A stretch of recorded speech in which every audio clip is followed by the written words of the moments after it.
Morning, everyone. Thank you for joining us. I'm super excited about the talk today.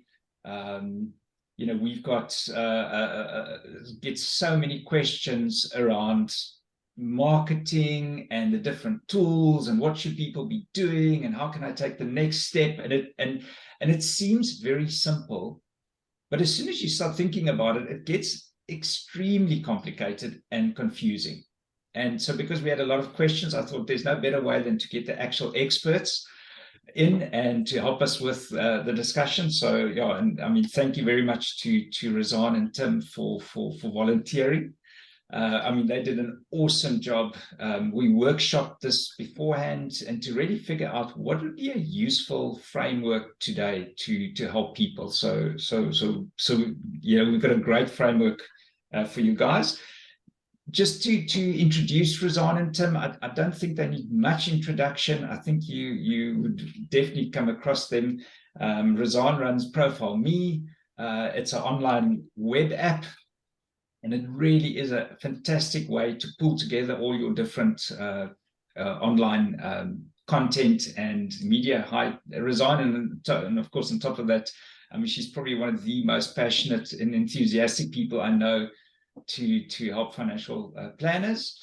And then Tim, of course, we all know Slatter Communications, the pseudo-Italian, I think, sometimes referred to.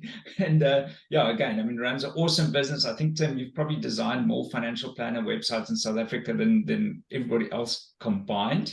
And again, like passionate, authentic individuals. So welcome, guys. Thanks for your time. Thanks for having us. Okay, thank you. awesome. Thank you, Benny. Can I sip on my coffee during the session? You're welcome to do that, Tim. All right. So what the way we thought we're going to structure today, we're going to just have a general, a bit of an introduction to demystify some of those terms, because people throw around marketing terms like left, right, and center. We're known for that in financial services industry, but in the marketing side, there's also a bit of terminology. So let's just go through some really basics, and then we're going to get stuck into the, what are the practical things we can do to take our online brand and marketing to the next level. So maybe just to start us off, as I mentioned, we set up our businesses at roughly the same time pre-COVID, and if you think back to those days, there was very little in the form of digital anything. Client communications was probably physical newsletters. I'm not sure if websites were very basic.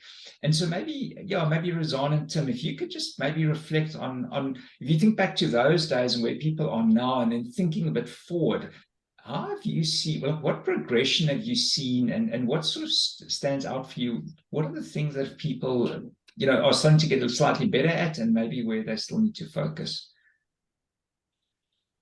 Yeah, I think, Tim, if you don't mind, ladies first, throw over to you. I think just because I didn't come from the financial services sector, and when I started, what I saw was quite one new to me, and also I didn't understand why is it being done this way. So going in, I think pre-COVID, what I saw as a consumer was things that are very bulky, things that really for the consumer side possibly isn't as valuable as the financial planner might think it is. And they possibly look at it for a couple of seconds, minutes, and then move on to get their need fulfilled. That's why they are really there. So I think pre-COVID things were actually quite bulky, and there was a struggle to really make a good connection. With COVID, I think what that changed is really helping people get more agile, and really helping them to get to the point, to get to shape their message and get to the point of why I'm helping people. So I think definitely there's been I see a big move today. Planners are a lot more agile, a lot more efficient the way that they're communicating, and it's just getting better and better. And also, big bonus is the move to paperless. I mean, the move to paperless is just good for everybody all round. So from my perspective, I would say quite bulky. Now things are getting agile, and I think people are tailoring more and more. So Sure. So I think for me, our work with advisors began in about 2012. And then we tailored our Contato service over the next kind of 4 years and launched it in 2016. And what I saw over that period was when people went digital, they seemed to disconnect, which is ironic, right? Because you're supposed to get connected online, like, hey, we're all online, we're all connected. But there was a sense like there's this online that some IT person handles, and typically that IT person handles our emails and, you know, our hosting, and they'll build a website for us. But we're still meeting with clients and we're engaging. And I've always said financial planners are amazing when they're face-to-face with clients. That's where they really show up. And when COVID happened, they lost that physical connection. And then they realized, but digitally, we're also feeling disconnected. And so something we've been trying to help advisors understand and build and explore inside their own practices is, how do I deepen that connection through my digital avatar, my digital experience? I did a webinar for the FPI at the end of last year, and the one spoke quite a lot to this disconnect, saying if you feel that your clients are disconnected to their financial plan, it's possibly because they feel disconnected to you as their planner. And I mean, I've traced that right back to in 2011, Michael Kitkus. Is it Kitkus or Kitzes? I don't know. I say Kitkus. He actually covered this in an article like over 10 years ago, saying that planners are disconnected from their clients. And then, you know, time and time again, I found quotes from 2016, 2018, which is all pre-COVID, but still very much in a digital space, because I think most established practices from about 2005 would have had their own websites. But as Razan rightly said, they were very bulky, they were clumsy, they were difficult to use, they were slow to update. And so people just kind of disconnected and thought, well, it's happening somewhere else. But then when COVID happened, our digital avatar for a while became our only avatar. And we had to now adjust to what does this look like, and how do I still show up authentically in that space? yeah. Awesome. I just want to add to that as well. And that should lay good groundwork, you know, leading onto the digital disconnect, which is ironic because South African, the latest stats show that South Africans are spending the most time in the world globally on the internet. We have got the highest engagement with financial services websites and apps and products online in the world. We've got mobile usage is through the roof. In fact, this year a stat came out that said South Africa is the country with the highest amount of mobile video calling. So the thing is, consumers are online. They're online. They are engaging with financial services and apps. And if there is still a disconnect and they're not engaging with you, they're definitely engaging with somebody else, because there are the stats are showing that. So maybe that's a good groundwork for us to look at, because the market is there. It is about the connection. That's fantastic, Razan. I'm glad you mentioned that, because often I hear from advisors, they don't think their clients are so much online, and that certainly dispels that myth.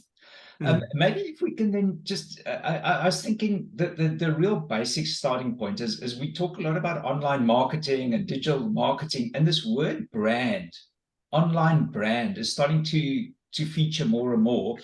And if we can just maybe very briefly unpack, you know, what is the difference between marketing and branding, and what is an online brand?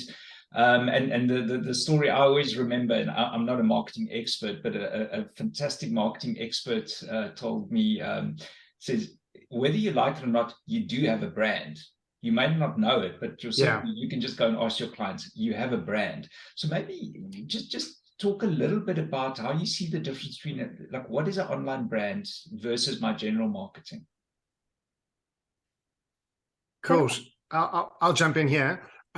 So just like Razan, I came from a non-financial planning background.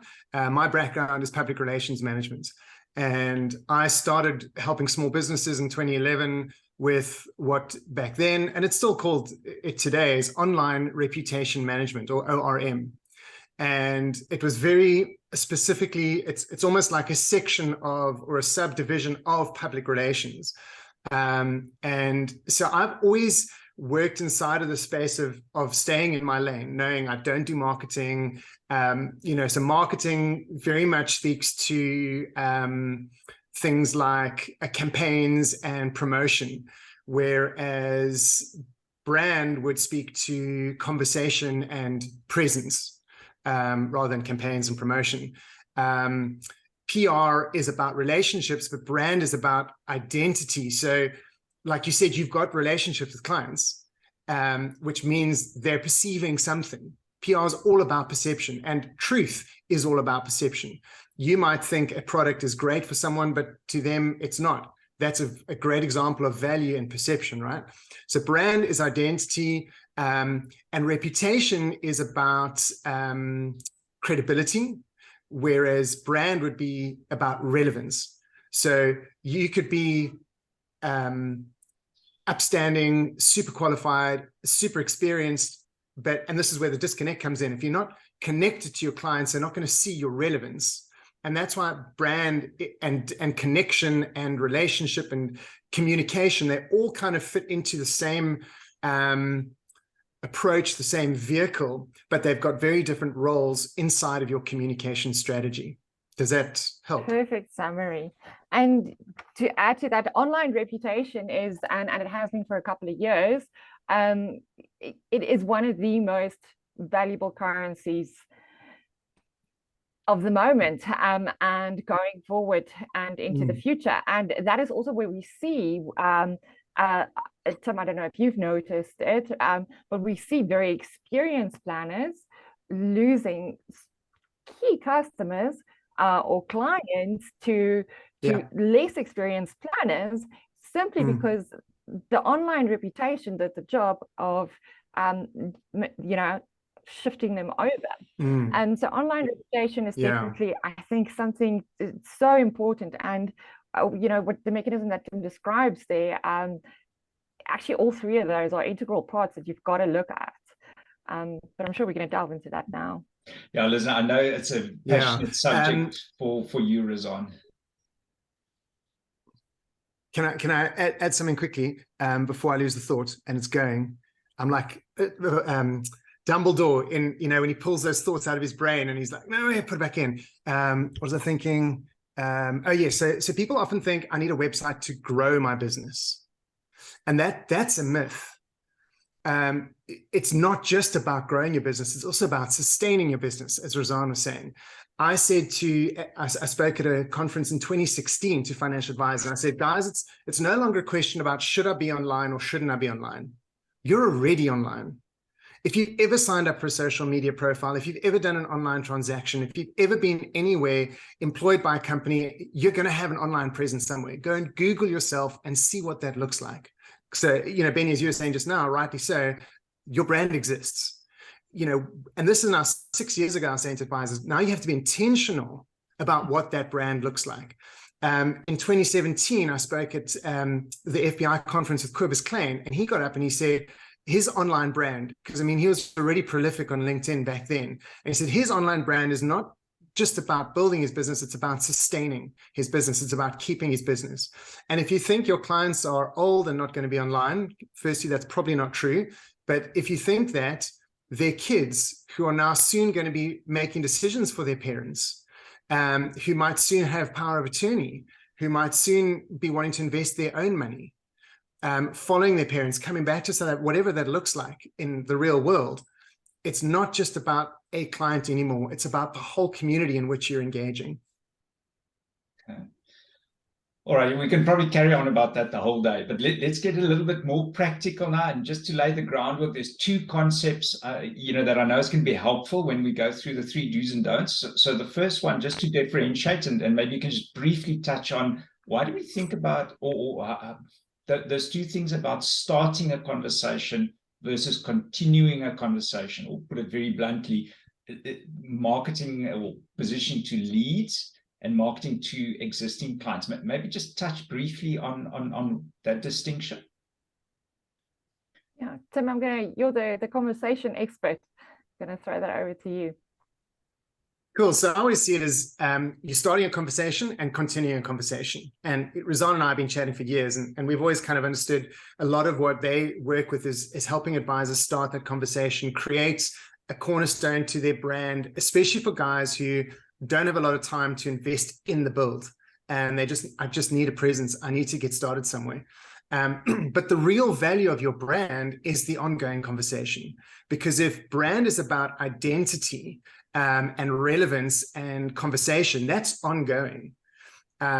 Marketing is often like event-based, but PR is relationship, which is continual. And everyone knows communication is at the base of any good relationship. So your online brand is really, it's not about doing your job for you, because that's another myth. And I know I'm throwing in loads more myths than we'd actually planned, sorry.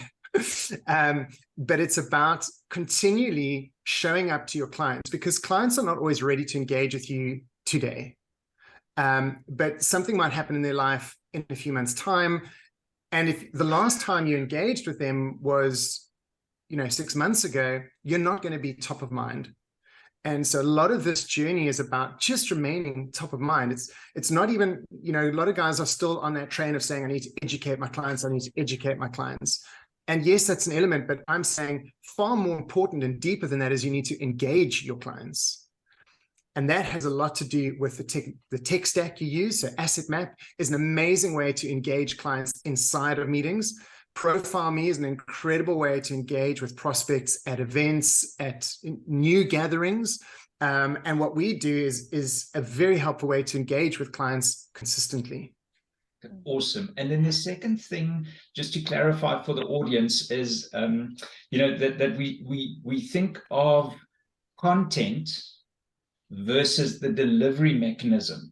And maybe just briefly define. I know, Razan, you always make that distinction, and I find it really useful, because often we end up debating content and then we go like, but how are we going to deliver it? And we confuse those two things. So just briefly describe what we mean by those two different aspects. Yeah, I think, and this leads straight after what Tim said is, the one thing is continuing conversations, starting conversations. But another thing that we really need to look at is not just we think about platforms that we're going to speak to people on. Ways I'm going to send this piece of communication out. But what we really have to also do these days is look at not just platforms and mechanisms, but actual tools, actual stuff that people are using on an everyday basis to engage with content. The types of platforms and the types of communication mechanisms that you're going to choose is as or let me rather say the devices that you choose to distribute it on is as important. There is a very much a time and a place for people where they engage with different types of media. And I think the problem that we make is that when we send out a communication, we think of it as a linear process. It goes, I'm sending it out and you're going to get it. You're going to get it to your email and you're going to sit at your desktop and you're going to read it there. And that in theory is not how it works. People are all day they're getting OTP over here, they're jumping over onto their mobile phone, then they're back on their desktop computers, then they've got to pick up the kids, then they've got to go do that. And at any given time, your customer base are at so many different touch points. There gets a time in the day where they're distracted, they're sitting on social media, those kind of things. And you've got to bear in mind that your clients are, you've got to, we say, you've got to go where they are, but you've got to bear in mind that it is Tim, you spoke about the circle in our planning sessions, that it is really an ecosystem that you've got to go and find your clients at. Okay, awesome. Okay, now that we've got that basics, hopefully that is helpful when we launch into this. All right, so let's just get straight into this. I mean, there's one very obvious thing that people always, when I find guys asking me the question, how do I take my marketing forward, or what do I do next, is there's the sense that the first thing that we struggle with is we get stuck. And that could be stuck because we haven't even started, or it could be we stuck and we've got to a certain level, and now we sort of just maintaining, and we're stuck. We don't know how to take it to the next level. So the first thing is we just get stuck in our online brand and marketing. Okay, so maybe and Tim, I know you got a great story around this, but just what do we say to people when they get stuck? What is the thing what are the ways in which we can get unstuck and start taking little steps forward? You want me to jump in that or resign? Yeah, please, Tim. I know you always talk about the circle. I don't know. Yes. Okay. Yeah, so the circle of the first three W's from the 5 W's and the H. So I always look at a communication strategy as the who, what, when, where, why, and how. Because when you're building an online brand, the 3 C's that stick out for me are community, content, and connection. Okay, and we kind of assume that we've got that under wraps because we've been running a business for a while, right? But if you, especially in this profession, I found this time and time again, the value proposition and the USPs or whatever you want to call it are actually based on products and what the product providers have created for you. And you kind of just take that and adapt your own little hook on it. But the core of it is still product-based. And that's why a lot of financial advisors struggle, because they're coming to a platform thinking I'm going to market myself, and they look at, well, how am I going to do it, when am I going to do it, and where am I going to do it? So we'll do it once a week, we'll update a Facebook page, for example, but they haven't nailed down who their target audience is, what their message is, and why that's relevant and resonant to them and their community. So I say, if you're feeling stuck, it's often very helpful for the planners we've dealt with to step a little deeper and go, what am I trying to say? Who am I saying it to, and why will it resonate with them, and why will I sleep better at night because I've said this to them? And that's a great circle, because who you're talking to and why you're talking to them will influence what you're saying, and what you're saying will influence who you attract, and who you attract will influence why you're attracted. So you can see it goes round and round. And immediately when guys start to tap into that, and that's not something you can just answer right now. You can't, when we do strategy sessions with planners, it's something we work with over several weeks because it gets deeper and deeper, and we go, things turn on, and you remember the types of people, the types of conversations that, this is why I'm doing what I'm doing. And so if you're stuck, what did Albert Einstein say? I don't want to use the word stupidity, but maybe that was what he said, is doing the same thing over and over again and expecting a different result. We can't, insanity, thank you. We can't just keep posting more posts. We can't just keep creating a new page. We can't just build another website. None of that is that. All of that is just new paint on old wood. We've got to create a deeper reason to engage and pursue what we want to do with our clients and why they would want to engage with us. Awesome. And maybe Rizwan, just how do you see people get stuck? Or how do you see that, when you find them or they find you? No, we did speak about it. It's a plain term, analysis paralysis. Yes. And it is either well, first of all, we don't know where to start. That's a common one we get. I don't know where to start. I don't know what to say. Then it is making things too complicated, taking on too much stuff. And then you get into this vicious cycle where you're needing a lot of time to execute the strategy. And now the strategy is so complicated that there's disconnects, as Tim spoke about earlier, that you yourself are getting confused now. So I think in that very first you know, part when you step into it, or if you're feeling stuck, you've got to, and planners do this all day, you've got to do a needs analysis on yourself. What can I possibly afford? What do I have time for? And, you know, really going back to the basics. If you could write a list of all of your say activities that you have to market, to brand, to communicate, and scratch off absolutely all of the ones that you don't, I want to say, that you don't need. It's more like you've got to be brutal. Choose maybe 2 or 3 that you're going to stick with, and you've really got to go back to, what do I do? Who do I do it for? And what values do I have that align with those people's values? And it's actually that simple.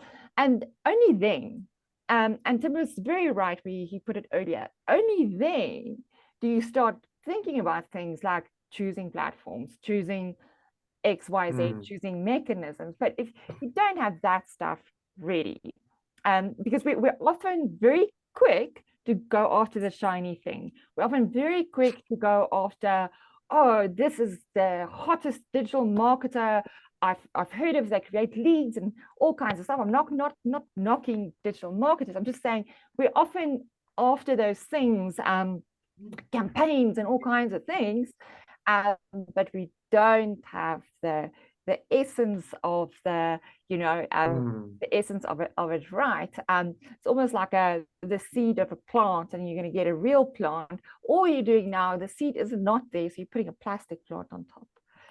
I love that, because I'm wondering if all 3 of our businesses, our first question, we certainly get an asset map often when we engage with a new planner with their first asset map. You know, the question is always, but Benny, what do I say?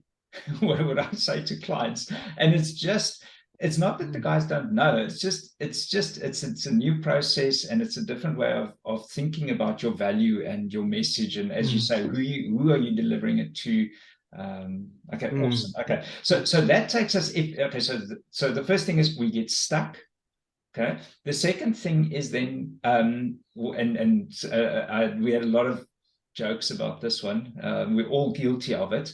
Is the quick fix. And so maybe if you guys, and I know you guys got a lot of war stories, so let's not share too many.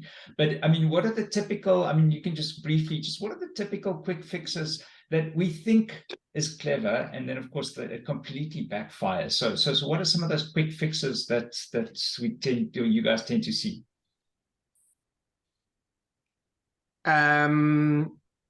Facebook ads is probably the fastest way to lose your money for financial planners.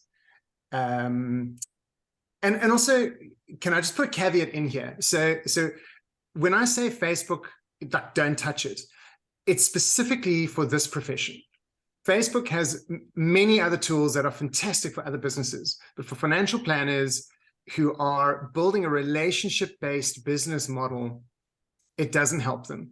If you're selling a program, you're selling a book, you can definitely get traction with it.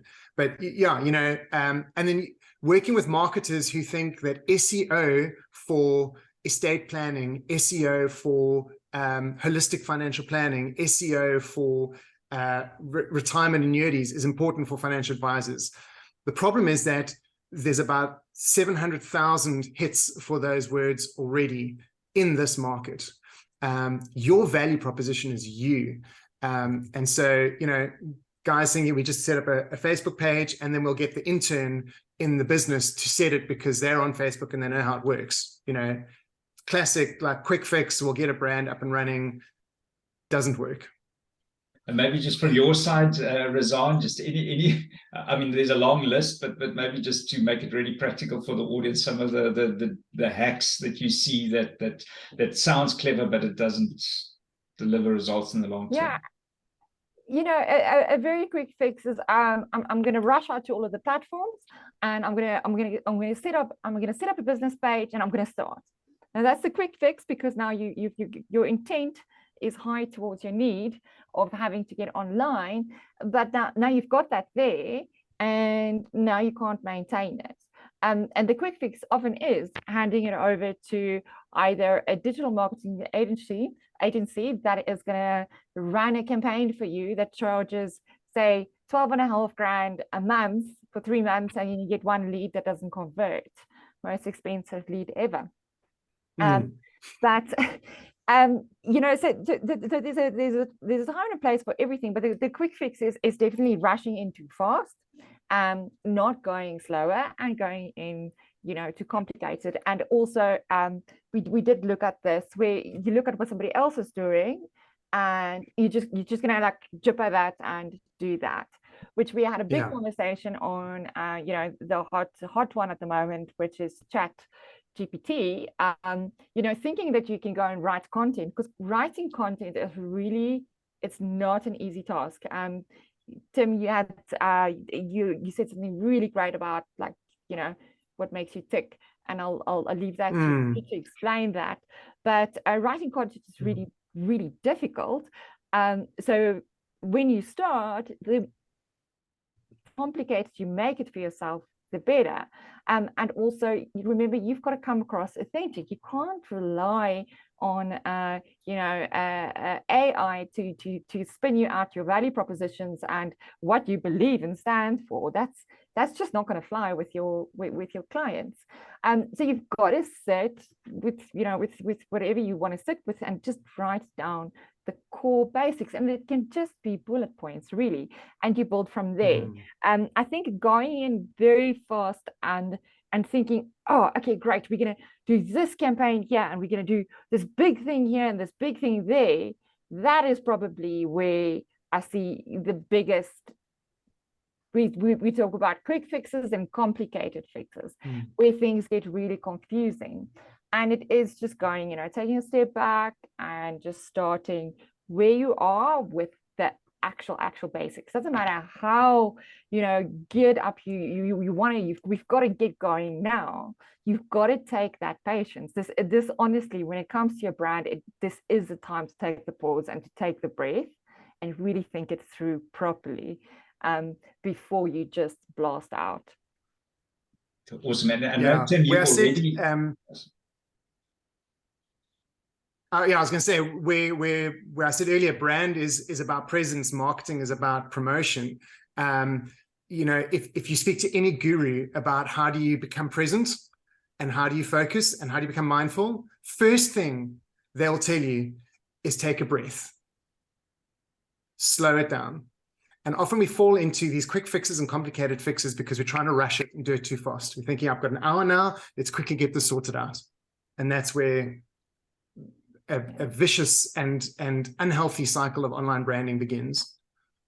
Yeah, and I want to add to that if you are doing your marketing yourself, and marketing relating to the mechanism of what you're putting out there, the vehicles, you know, if you've not done it for a while and you feel this, like Tim said, you know, you've got this pressure on you to get something out, it creates an incredible amount of guilt for you as a business owner and for your practice. Now, when you're communicating out of a place of guilt, that definitely shows. Comes through. It does come through, and it doesn't come through as authentic. So I'm not sure in the framework we said we're going to put this in, but this relates then back to, you can't rely on certain tools to put your value proposition and you know, together for you. It's got to come from yourself. But when it comes to maintaining these things on a consistent basis, one of the biggest pitfalls we see is when people try and do it themselves. So in the beginning, you do need to give your professional service provider time. Give them the time to spend with you in order to put something together. You can't just do a quick phone call and say, oh, I'm about this, just put a website together. It doesn't really work like that. You know, you've got to spend time so that somebody can understand you and put together for you, you know, what they are trained and what they're specialized in to put together for you. You've got to give that supplier that that time, and then, you know, with the mechanism, outsource. Once your message is there, don't try and do everything yourself, because what is going to happen, you are going to get busy, then you are not going to be engaging, then, or you're going to be engaging from a place of guilt. Or on the other hand, you get the, excuse my toll, you get the pump and dump scenario, where you're going in with this really huge, I'm online all the time, now I'm getting busy, and now I go away. Now you know, your clients feel dumped. So that is something to be really, really careful of. But I would definitely suggest, you know, once you have engaged with an expert to help you figure out who you are, what you do, and who you do it for, to look at services that actually helps you get content out on a regular basis in a professional manner. Awesome. And then just that nicely feeds into sort of that third myth, and I think you've sort of briefly touched on it already, Razan, but if you can just explore it a bit more. It's a sort of a form of hacking it, where we say, well, just do what the other guys are doing. Can I just copy from somebody else, you know, whatever platforms they're using or content? Is there a way to, in other words, yeah, just your thoughts on, is that a feasible strategy to copy from somebody else? Yeah, Tim, maybe if you want to start us off. I literally had a meeting 2 days ago with an advisor who brought up two names in the industry who I think most of us know. One was Cobus Klein and the other was Terence Tobin. And he said to me, Tim, I want to start marketing myself better. I want to get out there. And I see Cobus Klein is doing very well on LinkedIn, but Terence Tobin's doing very well on Twitter. Which one do I choose? And that's a classic example of, and we all do this, right? We look at where are the successful people, what are they doing? And one thing I was just thinking about earlier is, for starters, and this might be a sidetrack, so forgive me, but if I look at all three of us, something we have in common is we've niched. We do one small little part for financial planners, and we help them do that little part really well to add value to their clients. And for financial planners, when you've got a niche, then you stop asking yourself questions like, do I need to be on LinkedIn or Twitter? You're going to say, where are my clients and how can I speak to them? And then that now changes the question. So it revises your strategy and the direction you take. It won't be, well, you know, what is Cobus doing? Cobus on a deeper level has a passion for elevating the profession of financial planning. He doesn't have a deep inner need to be on LinkedIn. He's just realized that LinkedIn is a fantastic place for him to engage with financial advisors around the world. Terence Tobin doesn't want to be a guru of Twitter. He wants to connect with families and husbands and fathers like himself who are struggling with managing their finances. And he's learned some great ways to do it. And he's niched into helping smaller families manage their financial planning. And he's realized that Twitter is a great way to connect with dads and fathers and husbands in that position. So it's not about being on that platform. It's about who are the people we're connecting with. And this resonates with a deep level of the financial planning approach is they've moved from connecting and talking and selling products and connecting and engaging with people. And so your community should be in the same vein. Yeah, I definitely agree with you, Tim. And both Cobus and Terence are Profile Me clients. And what's now interesting here is, you know, if you look at Twitter and LinkedIn, they're both using a mechanism. It's the same mechanism. It's a Profile Me, but they're using it on different platforms. But they're using it in a very, very different way to connect. So you can't just go and copy. You know, it's just not going to work. I mean, let's give it an example, but let's give example. Tim, you do some great jokes sometimes. You had a fun and free, I think it was March. Or you on that, because I've missed that. February. No, it was February. 28 days dry. 28 days dry, and that was great. But you are known for putting out content or for putting things out like that. Now, if I were to go 28 days dry, now most of the people here know both both Tim and I by now, there is just no ways I will be able to pull it off. It's impossible. So, you know, just to illustrate, it is going to become apparently clear if you are not communicating, you know, in an authentic way. And the other worst thing that is also going to happen, if you're using a platform that you're not comfortable with. If you're using a platform that you're not comfortable with, you are not going to sound comfortable. You're not going to come across authentic. So very, very important to look at that needs analysis between where my clients are, where I'm comfortable to be, and how far you're willing to stretch it. And that's also where you start drawing the lines. And I mean, that's really at the essence of how you niche. That's where that happens. We're just about out of time, and at the risk of dragging it out, but one of the other things I was fascinated about when we had the workshop to prepare for this is, and I think Tim, it was your word around tone deaf. You know, when you come across guys that are tone deaf, which is probably people like me, but just talk a little bit about that, because I find it absolutely fascinating, and some of us are just more aware and some of us are less aware, and yeah, so it's just maybe just talk about that tone deaf. What does it mean, and how do you see it out in practice, and how do we be cautious not to fall into that trap? Yeah, you know, as Razan said, when you're on a platform that you're not comfortable with, it's going to come across, and it often comes across in your tone. And setting your tone is a key part of defining your brand. You know, so brand is a conversation that does include things like your look and your feel, so logo, colors, fonts, etc. But it also includes your mission, your vision, your heart, you know, and it also includes your tone of voice. So if we jump back to Terence and Querbis has a very professional tone, which aligns beautifully with his heart to build professionalism. You will generally, unless you follow him on Instagram, you will always see him in a suit, looking very smart and pushing the South African colors. Like, those have become part of because he's saying, guys, we can be professional, we can be South African, we can stay here, we don't have to leave, blah, blah, blah. And that aligns with his message.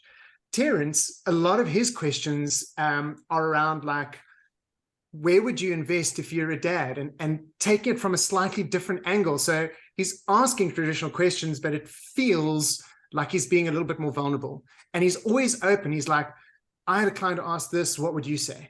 I was thinking of this, what have you found works for you? So he's built a tone of working with other colleagues and bringing in people into his methodology at the same time. So you've got tone offline and who you are, your identity, and then you've got how that translates online, which is what Razan was saying. You've got to be comfortable on that platform. And so, you know, I've got two 13-year-olds, as many of you all know. Our twins are well into the teenage years, and we often have to say to them, guys, read the room, okay?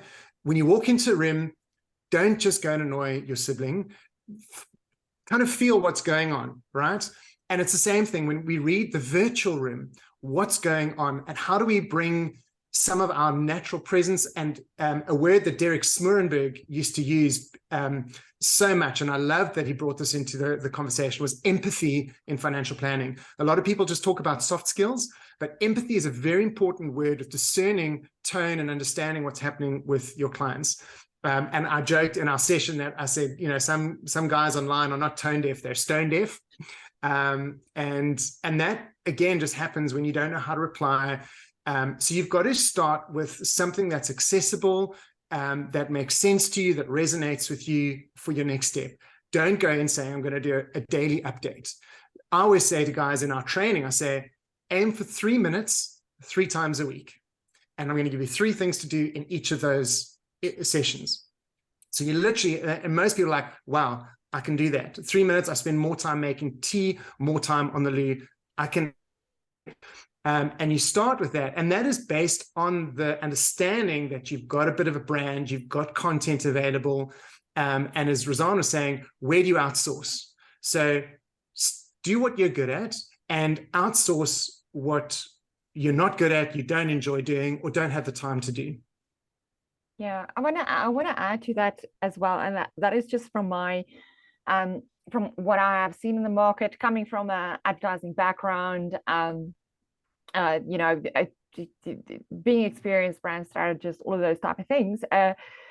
There are very little service providers that can actually do the job authentically. So there really is, you've got to be really, really careful with the service providers that you choose.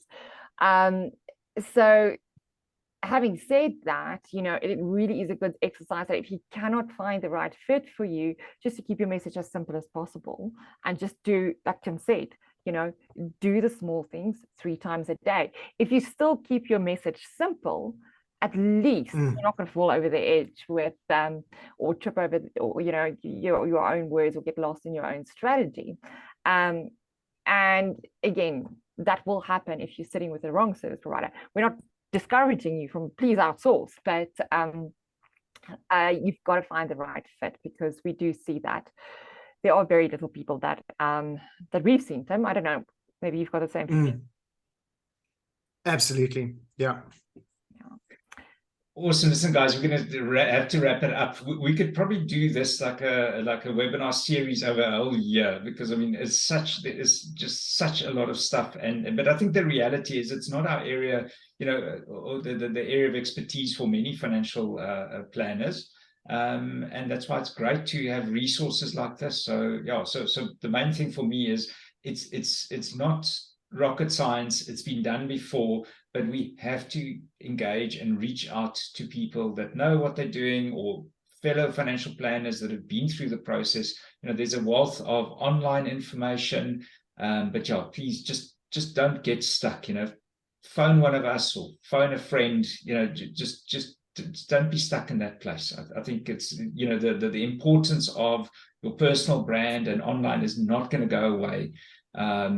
Yeah, so we just have to be agile. I love that, Razan, be agile, and as you say, Tim, you know, breathe.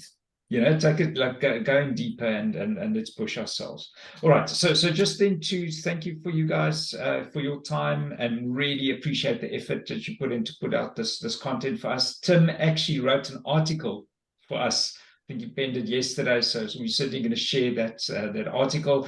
Coincidentally, AssetMap put out an article on engaging on social media, so we're going to add that, as well as to the thank you message, and when we send out the recording. So look out for those. And of course, very exciting, both Tim and Razan have been contributors to a new book, you know, from Kobus Klein. And yeah, maybe just in a sentence or so, you know, why is it worth reading that book for financial planners? Maybe let's give Razan, you go. Yeah, I think Kobus is the master of mastering the personal brand. If there's one book you should be reading as a financial planner, that is that book.